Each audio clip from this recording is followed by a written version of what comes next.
Ito guys, ang update natin sa mga model ni Samsung ngayon. Yan. August 26, 2023. Yan ang ating date. So unahin na natin guys sa mga naghahanap ng discounted na mga model po at mga entry level po ni Samsung ang pag-uusapan natin ngayon guys. Yan. So ito guys ang ating update para sa entry level ni Samsung. Unahin na po natin itong si Galaxy A14. Ito for Galaxy A14 guys, ito ay naka-sale. So 8,990 na lang po. Dati siyang 9,990. So check po natin yung kanyang price. So ayan, ito po. So dating 9,990, ngayon po ay 8,990. Ayan.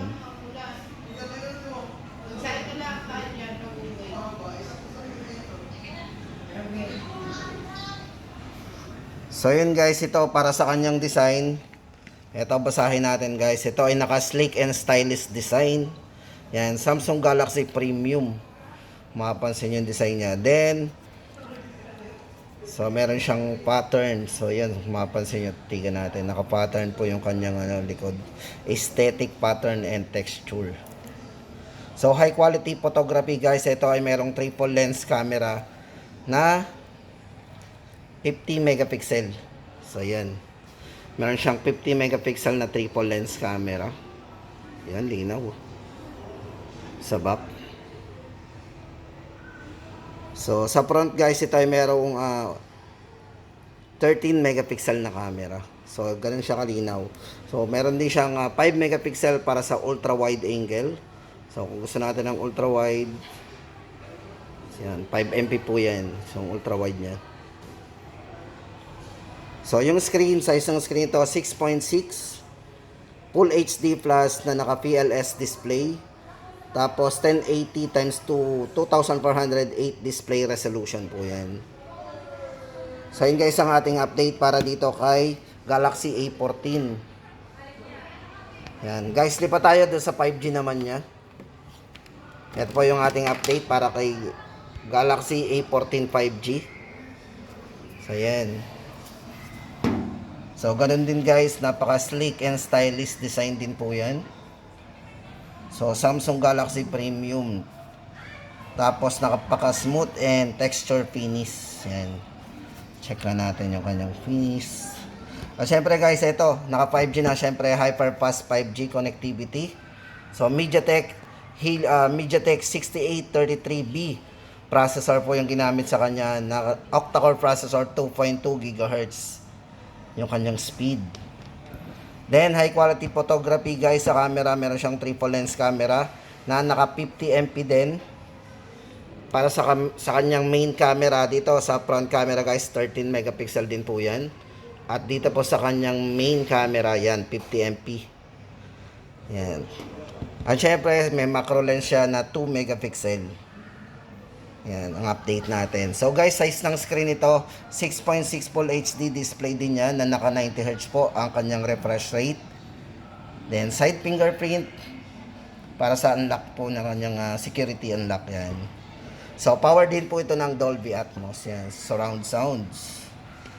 So yun guys, ang update natin, 12,990 po ang price natin. So yun guys, sa mga naghahanap naman, ito sa A04, ito for A04 guys, ito tatlong variants po yung ating pagpipilian para kay A04. Check natin yung mga. So yun guys, para kay A04, ito yung tatlong variants. Para doon sa 3GB 32, 5,290 po yung presyo.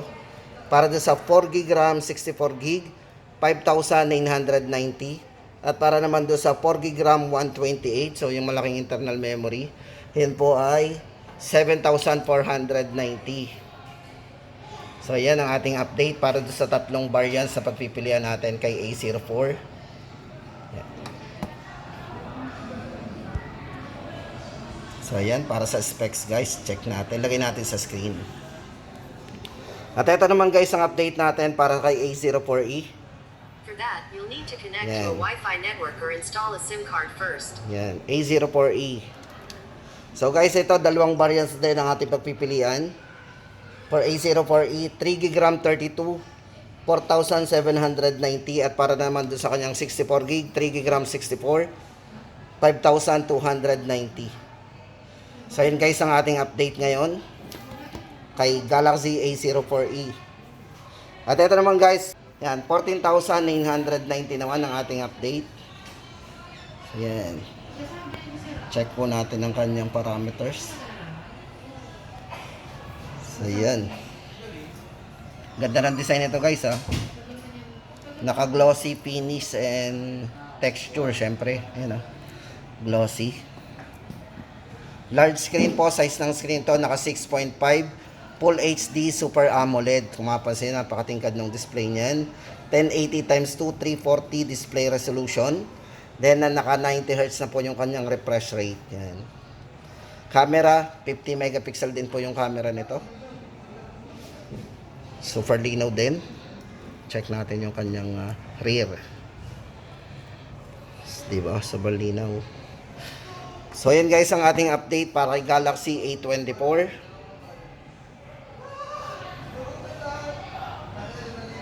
$14,990. At ito naman guys sa mga naghahanap ng Galaxy A23.